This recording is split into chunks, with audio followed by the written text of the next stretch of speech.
gravação, por favor. Já gravando, presidente. Muito bem. Senhores, bom dia a todos. Agora são 8h31 da manhã de 28 de junho de 2023, onde damos início à sessão da 4ª Câmara Ordinária do Tribunal de Impostos e Taxas de São Paulo, sessão de julgamento, em que temos aqui a presença dos nossos colegas, Dr. Flávio Nascimento de Freitas, Dr. Rafael Zulli. Destaco aqui a presença do Dr. André Castro, que nos traz aqui a alegria de tê-lo na nossa companhia, em substituição à presidente Maria Helena. Cumprimento aqui a representação fiscal na pessoa do Dr. Pedro, e cumprimento a todos os advogados que aqui se encontram presentes, todos aqueles que nos assistem, e também dou as minhas saudações, os nossos abraços ao pessoal tão importante que nos dá o suporte, Jailson, Hélio e todos os colegas aqui da Fazenda que nos ajudam. Bom, senhores, nós temos aqui hoje, pelo menos em registro, 3 pedidos de realização de sustentação oral, com um pedido de preferência do auto de infração 41.47.026, Lubala Confecção e Comércio Eireli, sob a relatoria do Dr. Rafael Zulli Neto. Então, eu vou começar aqui a nossa sessão com o exame deste processo. Então, se os colegas já me permitirem, eu vou aqui gravar a sustentação oral, que será feita pelo Dr. Walter. Então, Dr. Walter, eu só vou gravar a sua sustentação oral como realizada. Walter do Nascimento, gravar sustentação oral e sem maiores delongas, eu cumprimento uma vez mais o Dr. Walter e lhe passo a palavra para que faça um bom exercício aí do seu tempo de 15 minutos. Fique à vontade para as suas considerações, Dr. Walter.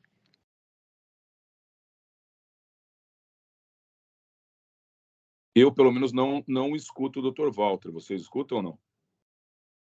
Não. Dr. Walter, estamos sem escutá-lo. Melhorou, doutor?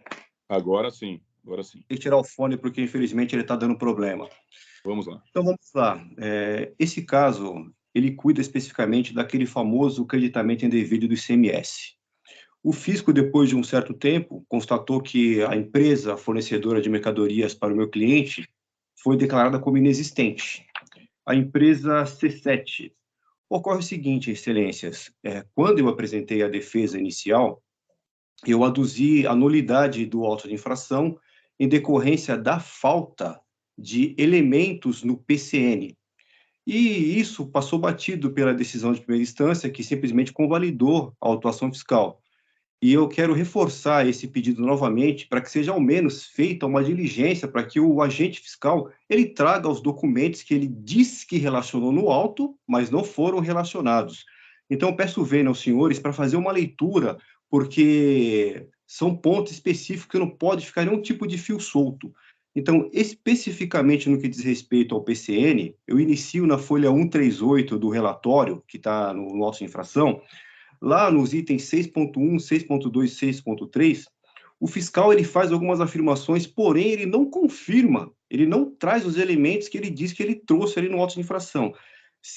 Abro aspas, item 6, diligências fiscais, 6.1, no endereço da empresa.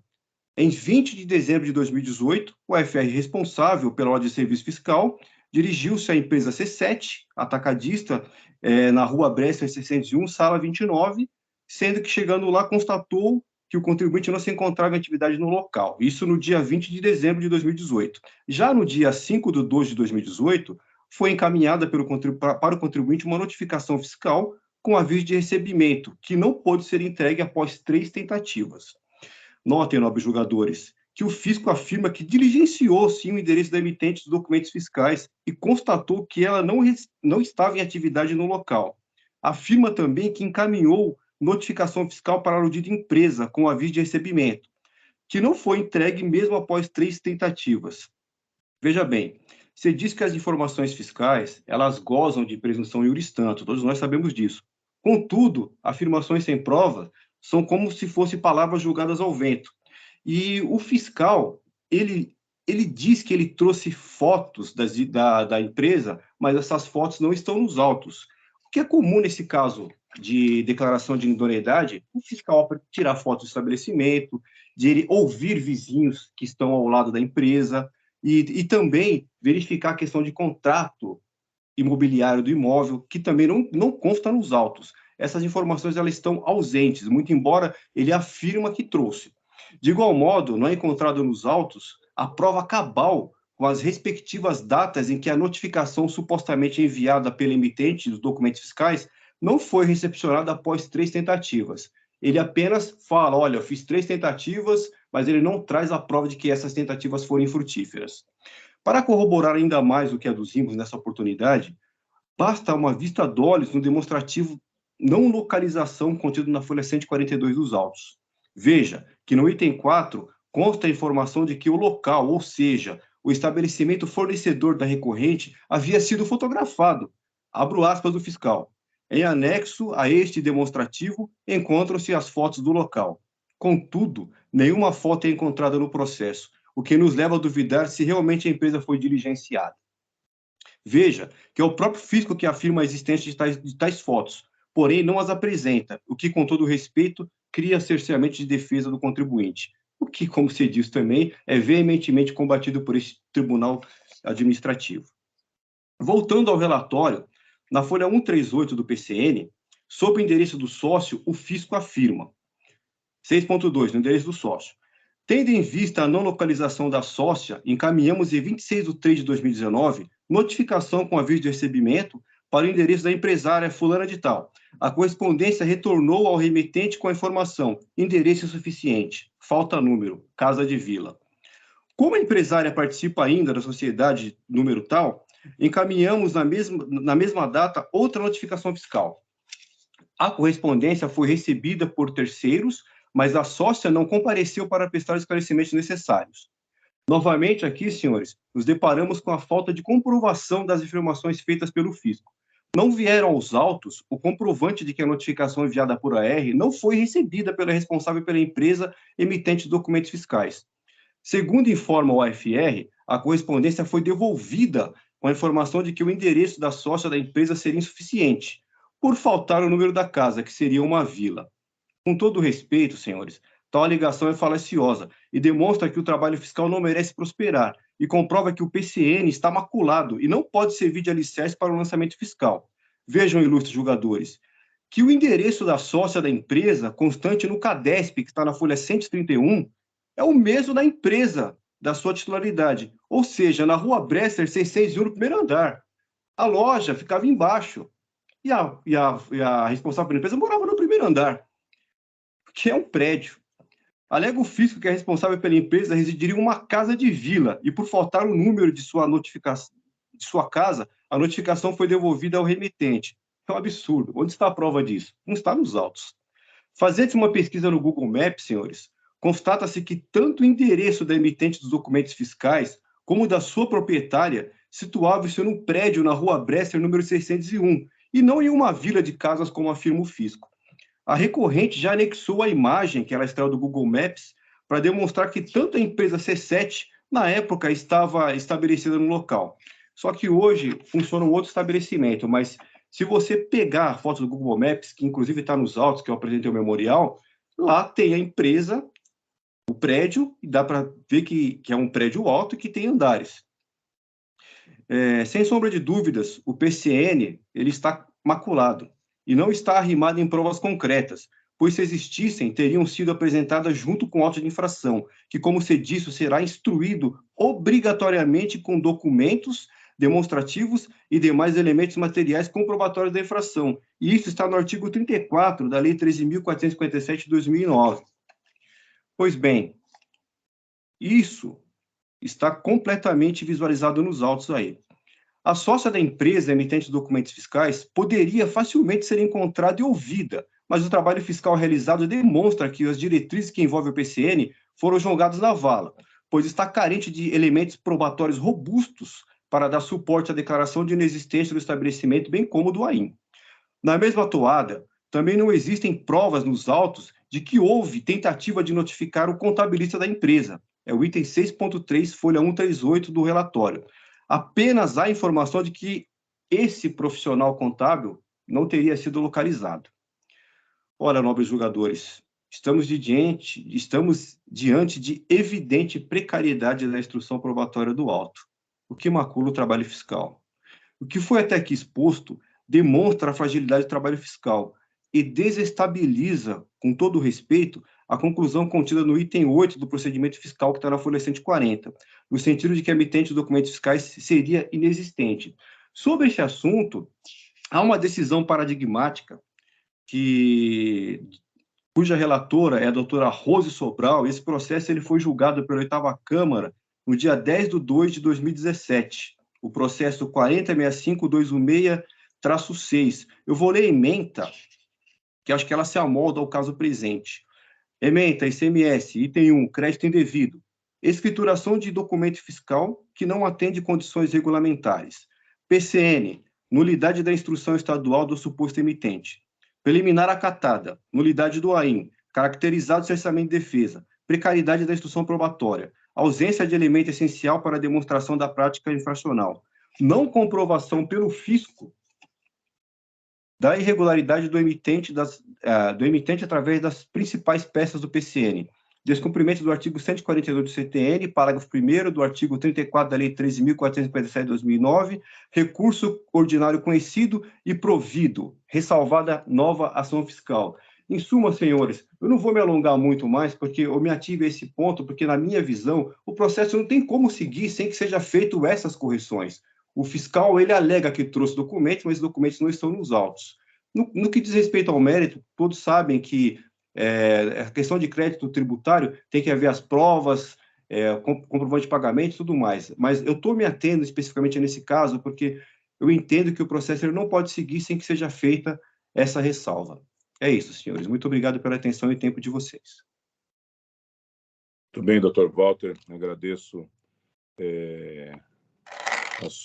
agradeço e parabenizo aqui a sua exposição, realização da sua sustentação oral, respeito aqui ao tempo regimental que lhe foi concedido, e eu passo a palavra aqui ao relator e igualmente aos colegas, se quiserem aqui fazer algum questionamento ou alguma ponderação. Fiquem à vontade. Doutor Zuli, se quiser tecer suas considerações ou mesmo passar a leitura do voto, fique à vontade. Senhor presidente, o Dr. Zuli teve um problema na conexão. Ele caiu, estamos tentando fazer ele regressar.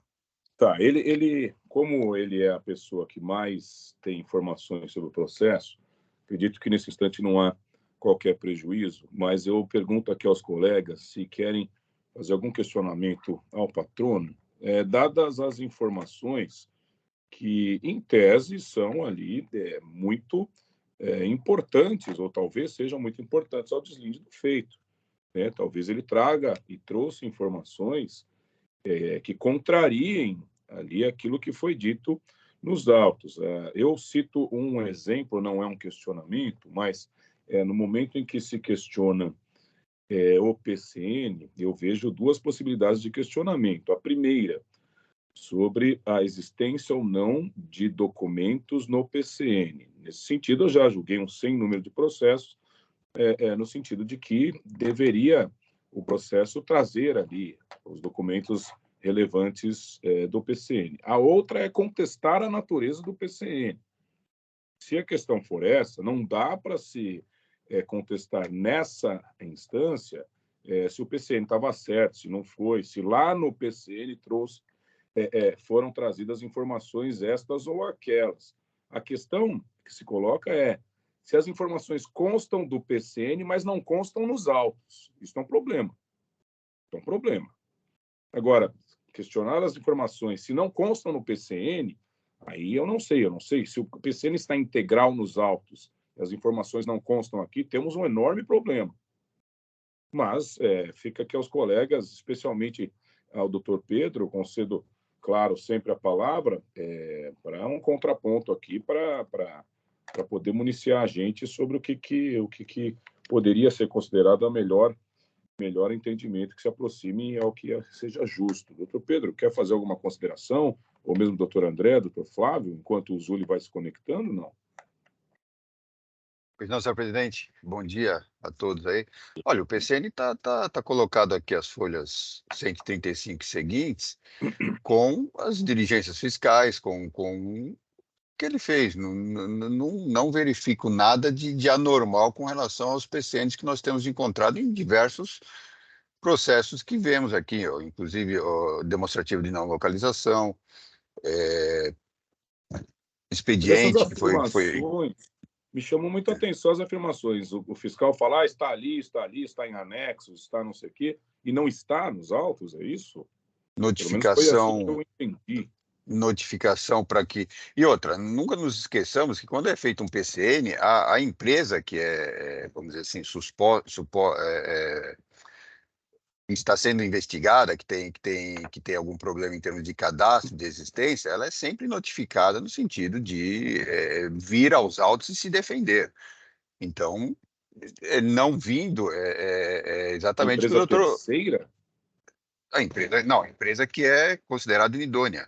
Entendeu? É feito um processo de constatação de nulidade de inscrição e essa empresa tem o direito de se defender no sentido de mostrar que ela existe. Isso sempre é feito. Lá naquele processo. Naquele processo. Então, naquele PCN, se naquele processo ou ela não veio se defender ou após a sua defesa e eventual recurso foi mantido a cassação da nulidade, nesse processo administrativo não há que se dizer, não há que se discutir o resultado daquele processo. É o que eu falei, aqui não é a instância, não seria a instância correta para isso, mas exatamente. O que me parece talvez relevante é o fato de que o fiscal, na lavratura deste auto de infração, fez menção a uma série de documentos ou uma série de providências em tese e comprovações que teriam sido juntadas aos autos e não o foram. O que parece é isso, né? O doutor Walter, é isso mesmo. Né? Faça a afirmação, é isso olha, mesmo, doutor. Está juntando em anexo, está colocando aqui, e não tem nos autos, é isso? Isso, ele menciona, inclusive, eu até coloquei, destaquei, conforme foto do local. Não tem foto do local que ele fiscalizou. Ele afirma que notificou a empresa e essa notificação retornou 3 vezes, mas não tem nos autos a cópia da negativa dessa notificação. Entendi. Temos aqui folhas 155, a ficha resumo, entendeu? Então, eu não vejo problema aqui, não. Doutor Pedro, olha só, com relação à ficha resumo, o PCN, ele seguiu o regramento legal. Contudo, o fisco mencionou documentos que ele não inseriu nos autos. Veja, doutor, entenda uma coisa. Quando se faz um processo de constatação de nulidade, ou mesmo de um PAC, um PCN, esse processo, em geral, ele é muito grande. Ele não é um processo pequeno, ele é um processo que envolve muitas folhas e não se coloca todo o conteúdo do PCN nos autos. Nunca se coloca todo o conteúdo do PCN nos autos. Então, o que está aqui é exatamente o que se coloca nos processos normais de inidoneidade. Então, colocar a foto, colocar no seu... Não vejo necessidade desse tipo de coisa, mesmo porque o autor do feito, a fiscalização tem fé pública e, de novo, a empresa foi notificada, não autuada, a empresa inidônea foi notificada para que venha, naquele processo, viesse aos autos se defender. Isso ou foi feito, ou, enfim, foi mantido a cassação da nulidade. Então, eu não vejo necessidade da gente juntar aqui dezenas, talvez centenas de folhas que não vai mudar a conclusão do relatório. Não vejo necessidade nenhuma. O problema, doutor Pedro, é que a gente não sabe, porque se não foi juntado aos autos, eu não sei o teor. Eu dou também um outro exemplo daquilo que me chamou a atenção. O fiscal fala que não encontrou a empresa porque estava numa vila, era uma casa de vila, e diz que juntou as fotos. Ele juntou as fotos da casa da vila? Eu não sei, porque o patrono diz que não era uma casa de vila, mas era um prédio. Então fica assim, a época das operações era uma casa de vila que foi transformada em prédio quando da visita do fiscal? Eu não sei. Isso eu estou supondo aqui, tentando aceitar que as informações dos dois lados estejam corretas. A época ele foi lá e era uma vila, e de repente é a Vila Olímpia, e destruiu e subiram 10 torres. Eu não sei. Se não está nos autos, a gente não sabe. A autuada trouxe a prova de que... A autuada trouxe a prova de que não era uma vila, de que era um prédio? Sim, está nos autos, doutor. Está inserida a foto. Eu peguei pelo Google Maps, inclusive eu apresentei o memorial ontem, e se você pegar os autos na íntegra, tanto na defesa como no recurso ordinário, Está lá a foto do prédio. E o doutor afirma que efetivamente foram feitas a transação comercial com esta empresa. Sim, claro. Porque na instrução processual está muito bem claro. Os senhores alegam que os pagamentos foram feitos através de cheques de terceiros em dinheiro. Todos os Tudo bem, pagamentos. doutor.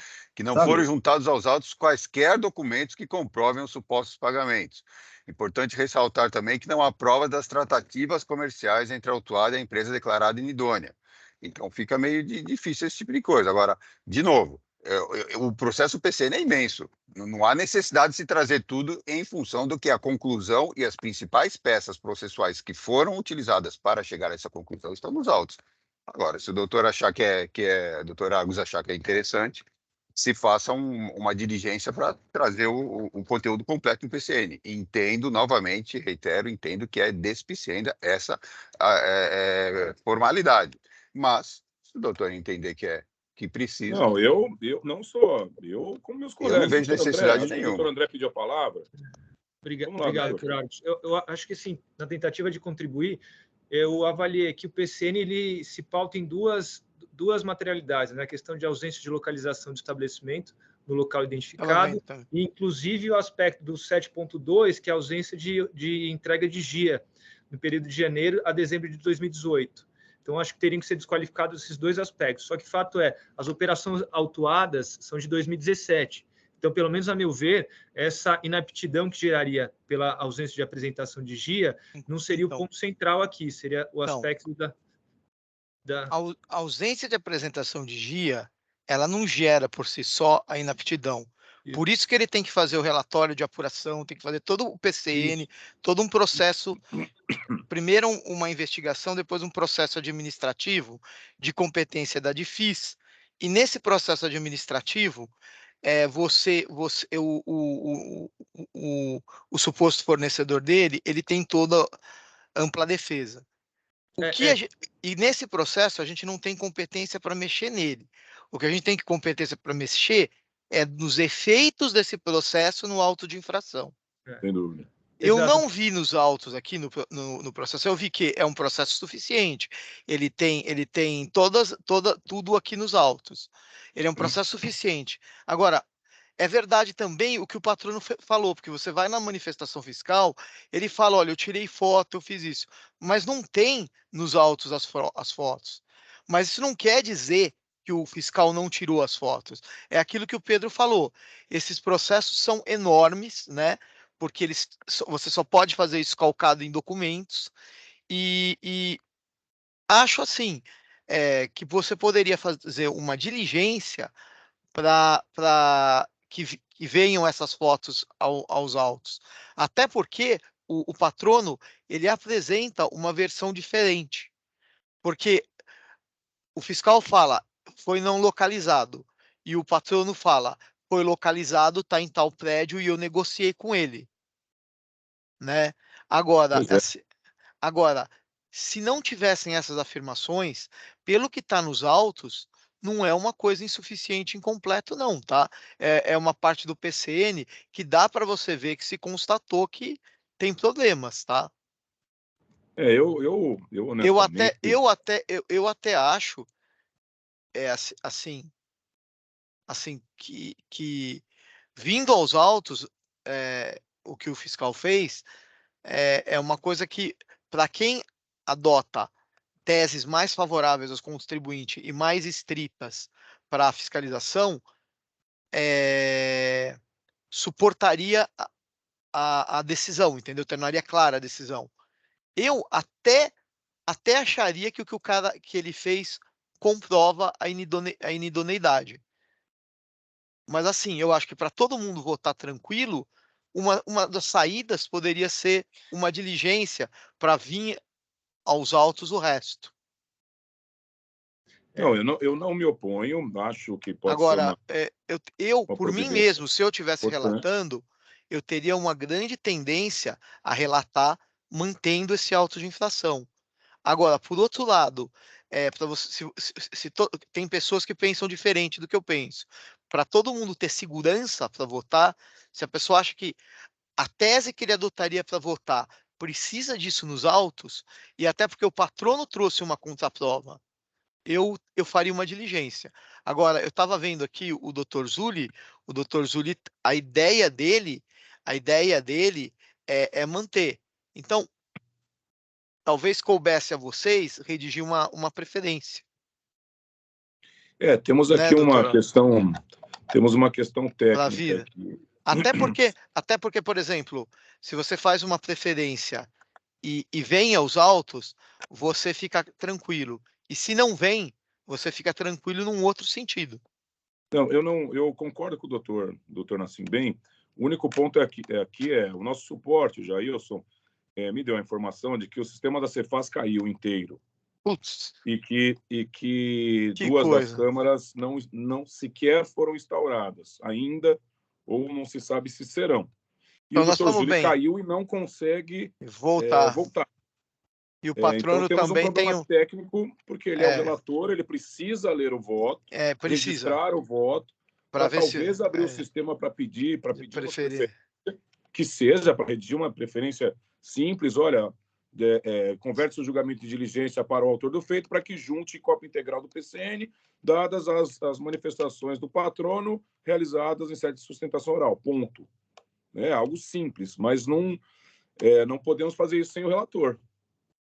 A não ser que os colegas tenham aí alguma outra ideia. Não dá, tecnicamente não dá nem para votar, dá. nem que quisesse votar. Não é nem uma questão de sistema, é uma questão jurídica. Porque assim, eu não consigo... sem o relator você não tem... Impossível. Sem o relator você não tem uma decisão sobre a qual se apoiaria uma preferência. Sem dúvida. É uma questão muito mais do que uma questão técnica, é uma questão jurídica. Então, sem o relator, se você tem um problema técnico e o relator não consegue entrar, não tem que... Se fosse o contrário, se eu não tivesse conseguindo entrar, você até conseguiria, mas o relator... Você lembra, né, uma vez que eu tive um problema técnico, vocês conseguiram votar sem eu entrar. Sim. Mas sem o relator não dá. Sim. A última vez que eu compus essa Câmara, eu estava com dificuldade de acessar alguns votos e pôde seguir com a votação. Mas sim, então, nós tínhamos quórum, né? Mas não dá. Mas é mais do que isso, doutor André, que sem o relator o problema não é nem de sistema, é um problema jurídico, assim. Não existindo o voto do relator, não existe a sequência. Você não tem não tem a dialeticidade para... Pois é. Então, então só se a gente esperar... aqui com os colegas, nós podemos fazer o quê? Esperar, e aí eu não sei como faria o Dr. Walter, até pela necessidade dele. Ele disse que tem um problema sério aí e tal. Eu posso devolver para o relator, ou devolver para a pauta, para a agenda de pauta, e aí o doutor Zulli se manifesta se já pauta imediatamente na próxima sessão ou não, ou nós podemos esperar, passarmos eventualmente para outros processos e votar sem o Zulli, o que eu também acho que é um prejuízo para a dinâmica da votação. Doutor Pedro? Será que o Zulli chegou a ouvir a sustentação oral do doutor Walter? Também eu tenho dúvida disso também. É problema. Isso talvez realmente essa sustentação oral. Talvez se ele não conseguir entrar, talvez seria melhor. Mas eu queria falar, a gente tem que ouvir o júri, mas talvez para todos, se ele não conseguir voltar, seria melhor devolver isso para o relator, porque o patrono já conversou com a gente, o Dr. Walter, que ele tinha um outro compromisso. Sim. Né? Só porque de repente volta daqui 1 minuto, né? Aí seria melhor concluir.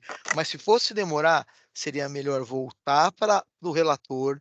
É aquilo que o doutor Pedro falou, o Zulli não ouviu a sustentação oral, e aí a gente iria num... Retorna para a pauta, ele a gente talvez... Não sei se o Jailson ou eu aqui pelo celular, falar com o Zulli. Que para o relator, Flávio, só um ponto aqui prático do sistema. Quando você devolve para a agenda de pauta, o processo já pode entrar na sessão seguinte. Quando você devolve para o relator, ele vai ter que liberar o processo para o processo constar na agenda de pauta para daí poder ser pautado. Sim, mas... Eu acho que a solução seria devolver para a agenda de pauta, porque... Também pode ser. Numa nova sessão, o Dr. Walter renovaria a sua sustentação oral, talvez, porque... Eu também acho melhor, acho que é melhor também, doutor. Todos de acordo, doutor Pedro? Representação de acordo? De acordo. Sim, de acordo. Eu não sei se para a sorte ou para o azar, essa sessão não vai poder examinar efetivamente seu processo, porque as discussões restam prejudicadas, infelizmente. Não sei se o doutor Zulli vai gostar muito, né, de deixar para a próxima pauta isso, mas infelizmente, eu não sei nem se ele vai conseguir voltar. Porque ele é uma pessoa muito produtiva, tal, mas todos tudo bem. De acordo? Eu devolver o processo para a pauta? Pode ser? De acordo. Tá. Então eu tô tentando o sistema. Comentei com vocês, né, que ele ficou rodando e não dava resposta. Cara, agora parece processo retirado de pauta. Sou eu o único que consigo estar no sistema, então, no EPAT? Não sei. Não, eu tô no EPAT, sem problema nenhum. Todos estamos, nós dois estamos sem problema, Pedro, porque a gente não está dependendo do VPN, a gente está aqui na fazenda. Caiu pelo VPN, será? Acho que é pelo VPN que eles estão com problema, o Zulli, para voltar. Não sei, eu estou no VPN. E está funcionando. Acredito que o doutor André também. Eu também. Está funcionando. Doutor Walter, então, só para não tomar mais do seu tempo, o processo foi retirado de pauta, foi devolvido para a agenda da pauta, e numa próxima oportunidade, o doutor Zulli o processo volta para a sessão de julgamento, uma próxima sessão de julgamento. Eu peço que o senhor acompanhe, por favor, e aí, por certo, terá que ser renovada a sua sustentação oral, para que, diante da presença do relator, possamos aí trazer e argumentar sobre esses argumentos apontados aqui, ok? Ok, doutor. Eu agradeço o tempo de vocês, tá? Tenham um bom dia, boa sorte e acompanhem, por favor, a pauta. Ok, muito obrigado. Bom trabalho a todos. Bom dia. Senhores, é por bem continuar aqui a sessão e tentar ouvir outros casos não de relatoria do Dr. Zulli, ou preferem aguardar? Se você me permite, senhor presidente, eu acho que nós temos que aguardar, porque eu também aguardaria. A falta de um juiz que não seja por causa dele, juiz, eu acho que poderia ensejar uma nulidade futura aí. Então acho que eu também acho. Eu acho melhor a gente esperar pelo menos mais um pouquinho o doutor Zulli, porque às vezes resolve o problema, né? E ele volta. Sim. Também acho. Como o Jailson tem as informações da operação do sistema, a minha proposta é pedir para o Jailson anunciar aqui o intervalo, né? Boa proposta. Aqui. E aí, talvez, se ele tiver essa informação, ele já nos avisa, olha, podemos voltar. Deixando claro aqui que o intervalo é por força de inoperância do sistema, né? É melhor fazer agora. Jailson, imagino que você nos escute. Podemos fazer assim, então? Você coloca aqui o intervalo. Presidente. Então, coloca o aviso de intervalo. Então, logo, num curto espaço de tempo, você tem uma informação de que o Zulli se reconectou, e aí a gente volta, pode ser? Vou tomar um cafezinho aqui. Eu acho que é isso, gente. A gente vai ter que aguardar. Sim. Então, Jailson, por favor, e a gente volta logo sejamos avisados aqui. Jailson, quando reconectar, se você não tiver meu contato, por favor, pegue com o Hélio, para eu entrar novamente na sessão. Eu não vou sair da sessão quando tivesse. Então, porque de repente não reconecta mais. Melhor deixar aqui na sessão e só fechar a câmera. Melhor não sair. Uma boa sugestão, vou fazer o mesmo. Então a gente fica batendo papo aqui e ninguém sai. Mas acontece. Tudo bem. Tem dia que de noite é fogo, cara. Tem dia que de noite não funciona, é assim mesmo, cara. Mas faz parte, né? Enfim, no final tudo se resolve. É aquele velho problema, né? A informática é maravilhosa, mas quando ela não funciona, meu amigo, você tá no sal, viu? Ela não ajuda muito, né? Mas você sabe que, mais uma vez eu digo, a época do início da pandemia, da solução do Webex, na minha humilde opinião, não sei internamente aí com vocês, mas funcionava muito melhor do que o Teams. Putz, eu não sei, cara, eu não sei te dizer. Eu tive vários problemas com o Webex, inclusive aqui na Fazenda. Com o Teams eu nunca tive problema na Fazenda, com o Webex eu tive. Externo funcionava muito bem. Agora eu não sei como é que, né? Se aí internamente conflitava com o sistema ou o que fosse aí. Mas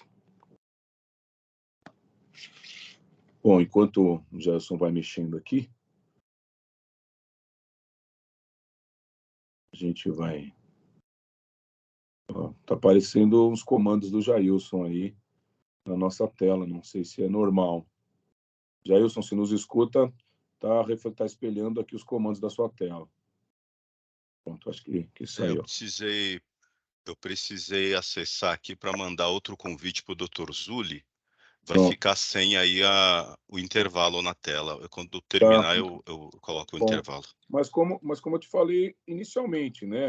Eu não consegui conectar pelo computador, pelo sistema normal. Eu estou conectado aqui no celular. Realmente também para mim não isso, deu, né? não. É Ô, estranho. Jailson, não sei se você de repente está muito ocupado aí. Então as outras câmaras também não estão funcionando? A última atualização que eu tive foi que não. Nossa, que loucura isso. Será que caiu algum servidor aí na fazenda? Deixa eu ver se tem alguma coisa aqui. Alguém me mandou alguma coisa? Não, parece que está tudo. As outras duas também estão sem atendimento.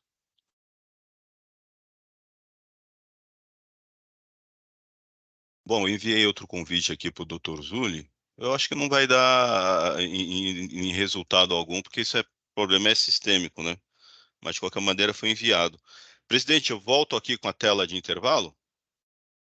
Eu acho que sim, né? Deixa, pelo menos para Perfeito. qualquer terceiro interessado aí, que está suspensa por enquanto, né? Temporariamente, estamos em intervalo.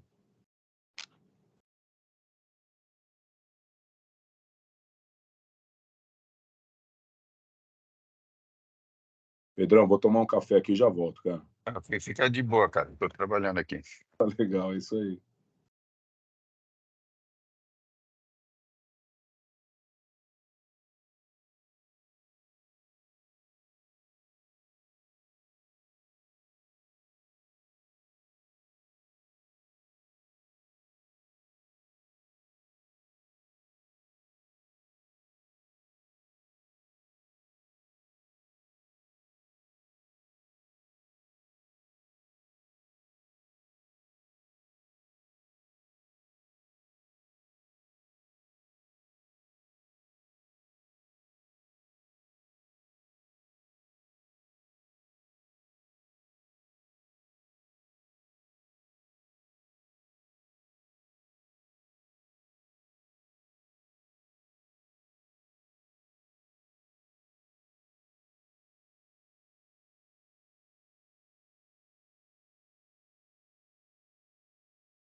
Bom, pessoal, vamos só esperar os colegas voltarem.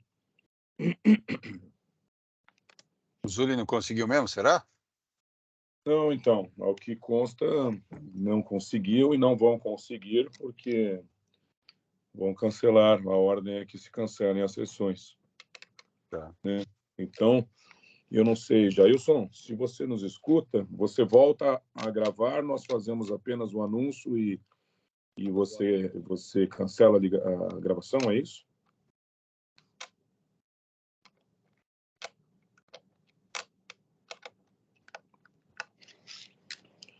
Deixa eu ver se o Jailson dá um alô aqui pra gente. Tá gravando normalmente, Argos, o que Tá você está gravando, falando agora, né? Muito bem, então, senhores... Oi, presidente, pode então, fazer o anúncio, ela fica gravando mesmo, a gente só põe a tela ali de intervalo, mas ela continua gravando. Tá legal.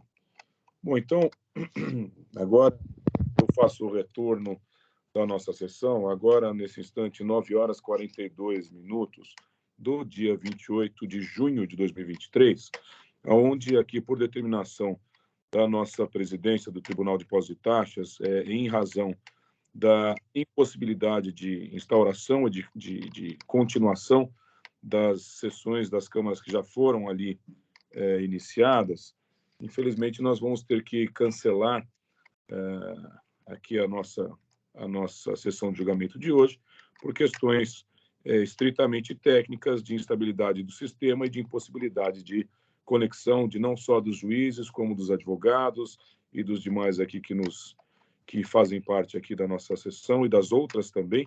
Então, na qualidade de presidente interino desta sessão, eu anuncio que a mesma será cancelada. Os processos que foram pautados para a data de hoje, por certo, serão ali repautados, mesmo não sendo responsabilidade do ponto de vista de qualquer questão pessoal de qualquer dos membros desta Câmara. Eu peço desculpa em nome de todos, né, para todos aqueles que nos acompanham aqui, mas é por força maior, qual seja a instabilidade do sistema e problemas aqui de comunicação e de conexão. Portanto, nesse instante eu declaro encerrada a nossa sessão, na verdade, cancelada a nossa sessão, cumprimentando aos meus colegas, cumprimentando a representação fiscal, cumprimentando os advogados que nos acompanharam e a todos aqueles que nos assistem. Infelizmente, terminamos por aqui. Desejo ali um bom término de semana e que na semana que vem todas essas instabilidades já estejam ali superadas e, por certo, estarão. Então, um abraço a todos, um abraço aos meus colegas aqui. Eu declaro encerrada a sessão desta data de 28 de junho de 2023. Um bom dia a todos. Um abraço a todos. Abraço. Yeah.